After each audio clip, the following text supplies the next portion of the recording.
Bonjour. Aujourd'hui, les trois visages du portrait restauré de Simone Veil sur la boîte aux lettres qui fait face au mémorial de la Shoah, au bout de l'allée des Justes, ont été recouverts d'une dernière couche de protection invisible par l'artiste C215. Tout ou presque est étrange dans cette phrase que je viens de prononcer. Non, je ne veux pas parler ici de l'antisémitisme, à moins que ce soit le machisme anti-IVG qui a poussé quelques courageux anonymes à venir défigurer, littéralement ôter la figure, et même ces trois figures à Simone Veil recouvertes de peinture noire. Qui dégrade sciemment une œuvre artistique? Mais ce n'est pas mon sujet. Ou alors en inversant le rapport d'étonnement. Car au fond, pourquoi une œuvre d'art urbain, par nature pirate et éphémère, ne serait-elle pas recouverte par autre chose? Une œuvre nouvelle ou même un geste artistique comme une zébrure de peinture sombre? Qui autorise une œuvre en l'absence de commande ou d'autorisation officielle? Faut-il protéger une telle œuvre? Le droit et les contrats sont peu clairs. L'artiste n'a pas d'autorisation de la poste, propriétaire des boîtes, et même pour les commandes officielles, comme celle de la ville, sur les horribles armoires électriques qui commandent notre éclairage public, le contrat stipule que l'artiste n'en a pas les droits, et que la ville n'a pas d'obligation de les entretenir. En matière d'art de rue, ce sont les œuvres qui ont statut d'intermittent. Vous l'avez compris, aujourd'hui dans ma chronique L'œil du maire, je vous parle de street art. Cet art de la rue qui est un art sauvage, mais pas un art de sauvage, même si parfois la distinction est ténue. Comme vous, j'aime parfois découvrir ces œuvres éphémères au détour d'une rue.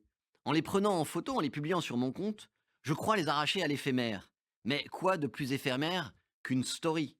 Ou même qu'un réseau social dont le changement de propriétaire peut faire fuir vos followers vers d'autres cieux plus bleus. Et vous rappelez que pas plus qu'un street artiste, nous ne possédons de droit sur les œuvres, entre guillemets, que nous publions. Contrairement au patrimoine qui fait l'objet de protection supérieure, l'art de rue est un élément urbain qui n'a pas vocation à durer, même si certaines œuvres ont parfois des décennies, à l'instar du shooter de Jeff Aerosol Place Stravinsky, récemment rejoint par la plus grande intervention de Space Invader du monde, et l'immense œuvre de Shepard Fairey, Obey, qui reprend dans son liseré un élément intemporel de la frise de l'église Saint-Méry. Sur une place où les siècles se jaugent, église médiévale, bâtiment du 19e, centre Pompidou et automate du 20e, et donc œuvre de street art du 21e. Art éphémère et contemporain, l'art urbain n'a pas que vocation à nous parler du présent. Il est aussi un art de l'histoire, comme ce parcours du grand siècle que j'avais commandé à C215, faisant surgir des armoires électriques du 21e siècle, les figures des grands acteurs et actrices du 17e, Madame de Scudéry, Madame de Sévigné, Molière ou Henri IV. Ou comme cet autre parcours mémoriel, faisant apparaître les visages d'enfants raflés sur les boîtes aux lettres au pied de l'adresse où ils vécurent jadis, brièvement. Ici, l'éphémère de l'œuvre agit comme une mise en abîme de celle des fantômes du passé, grands auteurs disparus, enfants abattus avant d'avoir grandi, dans une tension vertigineuse. Là où à Paris, chaque teinte est protégée, chaque vestige conservé, chaque ajout superposé, les œuvres d'art des rues sont semblables aux peintures du XVIIe siècle, à l'époque où la toile, qui valait plus que l'œuvre, était réutilisée pour peindre par-dessus, créant un palimpseste. Parfois, comme sur le mur du Marais en face du bistrot de la Perle, c'est assumé. Tous les mois, à peu près, une œuvre recouvre la précédente. All we need is love.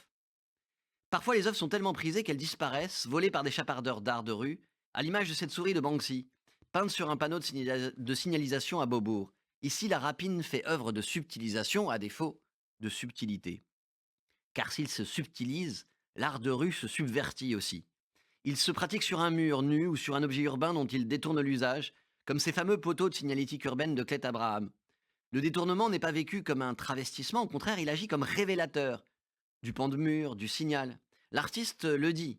S'il admet que son travail puisse être illégal, il insiste sur le fait qu'il n'est pas dangereux.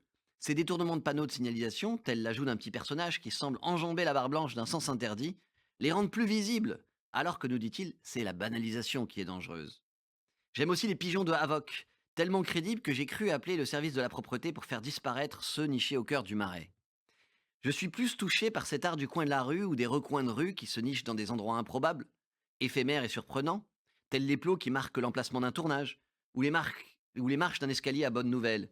Ils font le sel des promenades. Je suis moins sensible à l'art cantonné à des lieux dédiés.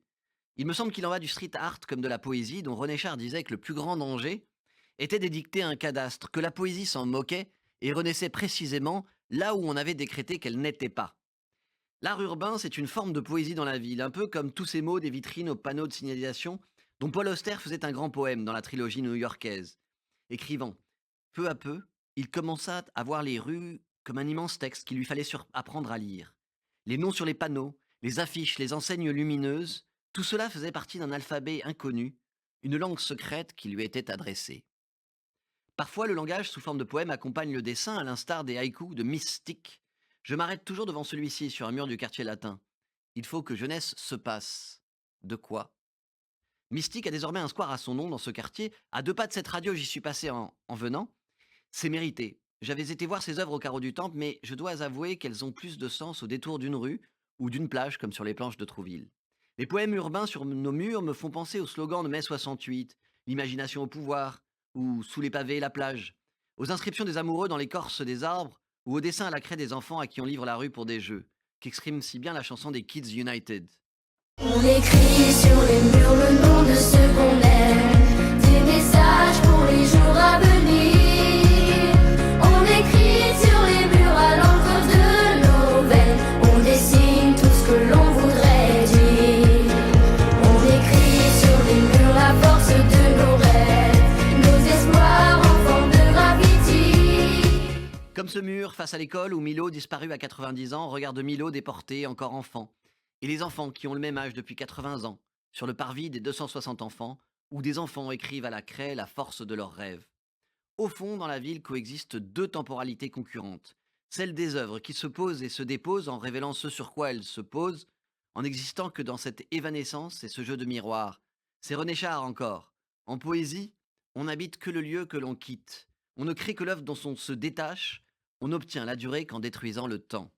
Et puis, il y a ce qui résiste au temps, au recouvrement, et qui surgit éternel au coin d'une rue, sous une plaque en émail qui masque mal la gravure d'une pierre. Cette permanence dont le street art peut agir comme le révélateur, tel ce corps en papier mâché collé sous la tête de taureau en plomb, témoin des anciens bouchers de la rue des Hospitalières Saint-Gervais, ou les yeux dessinés sur les cheminées blanches du centre Pompidou. Cette résurgence du sable sous les pavés, du vestige de ce qui a été sous ce qui est, je vous en parlerai dans une prochaine chronique. À bientôt.